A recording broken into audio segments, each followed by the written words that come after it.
Quand on est dirigeant, être bon manager ne suffit pas. Quand on est dirigeant, être bon manager ne suffit pas. Bonjour, c'est Belrix.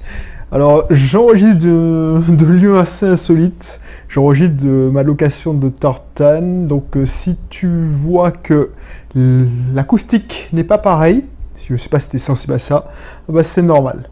Voilà. Alors, ce contenu, cette émission, fait écho au précédent. Parce que, voilà, je veux rentrer encore plus dans le détail de la différence entre manager et leader. J'avais déjà donné des images, j'espère que tu as compris ce que je voulais dire, mais je souhaitais approfondir le sujet avec ton autorisation. Donc, si tu ne me connais pas encore, je m'appelle Belrix, entrepreneur investisseur. Depuis 3 ans maintenant, 3 ans, je vis en Martinique. Je suis retourné dans mon pays natal et je mène une vie assez satisfaisante. Et assez satisfaisante parce que je fais ce que je veux, quand j'en ai envie.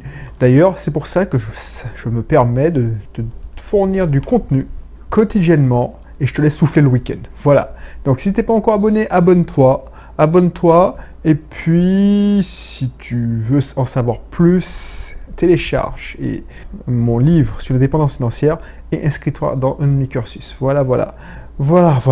Qu'est-ce que je voulais te dire? Oui, quand on est un dirigeant, être bon manager ne suffit pas. On avait vu déjà la différence entre un manager, c'est-à-dire qui exécute les ordres et qui exécute au quotidien ou pas, parce que manager peut, mais c'est celui qui rend la réalisation possible. Par contre, un manager n'est pas un visionnaire nécessairement. Donc du coup, et je t'avais déjà dit ça dans les précédents épisodes, un projet naît 2 fois. Un projet naît 2 fois dans la tête du créateur. Donc il a une vision, ce qu'on appelle une vue d'esprit, et puis en réalité, c'est-à-dire que s'il exécute, et si et seulement s'il exécute le projet, c'est-à-dire les étape par étape, il met en place le projet, il arrive au bout, ça se réalise dans la réalité. Voilà. Donc, pour moi, quand on est dirigeant, ça ne suffit pas d'être manager. Si tu es directeur financier, tu mets en place des stratégies et des méthodes pour aller dans la direction que ton leader t'a donnée, c'est ça qu'il faut faire. Mais quand tu es un PDG, tu es un chef d'entreprise, tu es un entrepreneur, et que tu es seul, c'est ta vision. Et tu peux t'aider de personnes qui vont t'épauler pour mettre en place ce que tu as dans ta tête. Par exemple, je te donne un exemple simple. Si par exemple, tu veux, je sais pas moi, tu veux créer une société, quelle qu'elle soit, une auto-école, un cabinet libéral, une salle de sport, enfin, c'est ta vision dans ta tête. Une salle des fêtes, c'est une vision. Cette idée, elle germe dans ton cerveau et tu dis, ah ouais, ce serait bien. Et le déclic, et il y a plein de personnes qui rêvent debout, mais il y a des gens qui ont l'esprit entrepreneurial et boum, ils se disent, non, je ne peux pas continuer à rêver et je veux exécuter, mener à bien ce projet dans la réalité.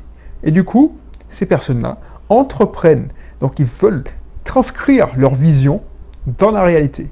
Et c'est là que le manager, leur côté manager, va prendre la relève. Et là, ce qu'il faut faire, c'est quand tu es un bon manager, alors manager de soi-même, ça c'est peu importe, il faut toujours vérifier que tu vas dans la bonne direction.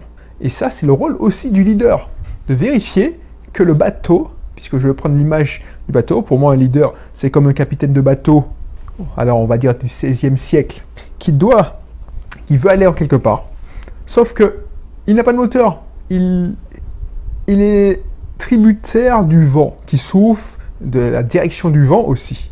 Donc du coup, il doit savoir s'adapter pour continuer à tenir son cap. C'est exactement ça.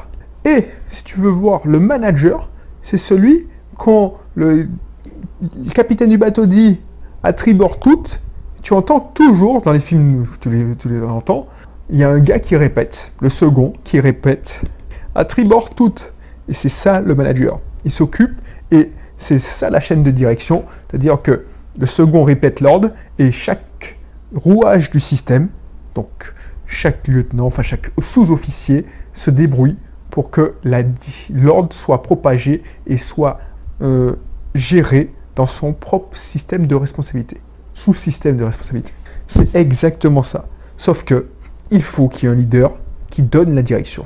Donc je t'avais donné l'image de la jungle où le leader va en tête du baobab le plus haut. Alors je sais pas, c'est dans la jungle, il n'y a pas de baobab, mais l'arbre le plus haut et qui donne la direction à suivre. C'est exactement ça. Quand on est un dirigeant, être bon manager ne suffit pas. Donc un bon dirigeant, il a intérêt à s'entourer de bons managers, parce que c'est pas tous les dirigeants qui sont capables de bien exécuter leur plan, leur vision, parce que un leader n'a peut-être pas de plan, ou il peut ne pas être bon partout.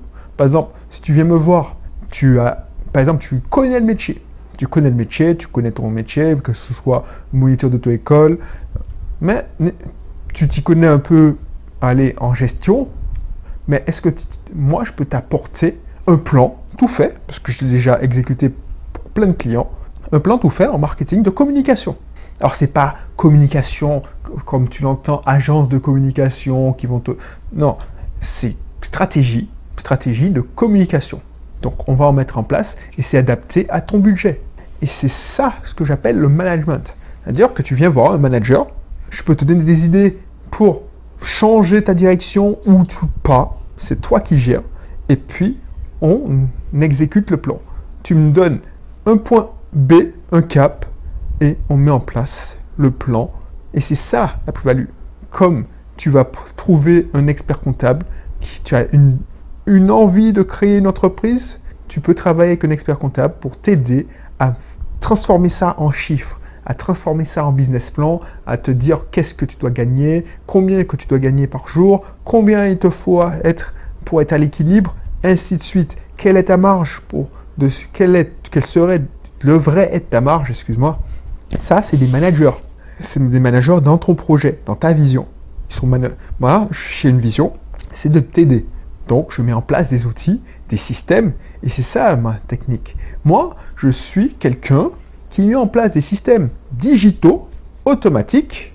Donc, ça peut être sous la forme de site internet, de stratégies Facebook, des stratégies offline, c'est-à-dire classiques, en dur, pour te permettre d'attirer des prospects qualifiés.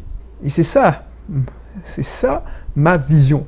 Parce que voilà, j'ai une compétence dans ce sujet. Voilà pourquoi je ne t'en ferai pas profiter. Je ne sais pas si tu as compris la subtilité. Moi, je me permettrais d'insister encore. Parce que c'est hyper important que tu comprennes ça. Il faut pas. Parce que moi, j'ai fait cette erreur. Je me suis dit, tiens, en tant qu'entrepreneur, je vais essayer de faire tout moi-même, déjà, pour économiser. Et puis, je sais ce que je veux. J'ai mon projet dans ma tête. Donc, il n'y a personne qui pourra me comprendre aussi bien que moi. Et le problème, c'est que tu ne peux pas être bon partout. Donc, du coup, tu es coincé et tu te retrouves à perdre du temps, c'est tout simplement. Et c'est une course contre la montre. C'est une course contre la montre parce que ton cash n'est pas extensible, parce que tant que ton projet n'est pas lancé, tu ne pourras pas gagner des revenus. Par contre, les charges continuent. Et puis, mieux vaut confier la tâche à quelqu'un qui va te faire gagner du temps, donc de l'argent, que tu n'y arrives jamais tout simplement. Et ça, c'est le pire qui puisse t'arriver. Voilà, donc je ne vais pas épiloguer. Je pense que tu as compris le message.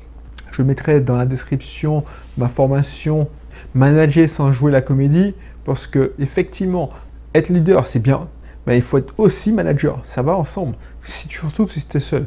Même tu te dis, ouais, non, mais si je n'ai qu'à trouver un bon manager, un second, oui, mais si tu es leader et tu confies tout le management à ton bras droit, ton second, il faut que tu puisses manager ce second. Tu vois? Et ça, c'est autre chose. Donc, je te laisserai cliquer dans la description et je me remettrai encore mon fameux club privé pour que tu puisses avoir tout ce qu'il faut, une vraie boîte à outils de l'entrepreneur. Parce que c'est hyper important. On ne peut pas devenir entrepreneur en ne travaillant qu'une petite partie, en travaillant que la finance, en travaillant que le marketing, en travaillant... Non, il faut travailler sur toi, sur ton système. Donc, il faut travailler aussi, et ça, c'est les gens ils ne comprennent pas, il faut travailler aussi ton physique, ton mental, on est d'accord, mais ça va ensemble. Ton état d'esprit est lié à ton mental, excuse-moi, à ton physique, et ton physique a une incidence sur ton mental. Voilà, donc je te laisserai aussi découvrir mon club privé. Et puis je te dis à bientôt pour un prochain numéro. Allez, bye bye.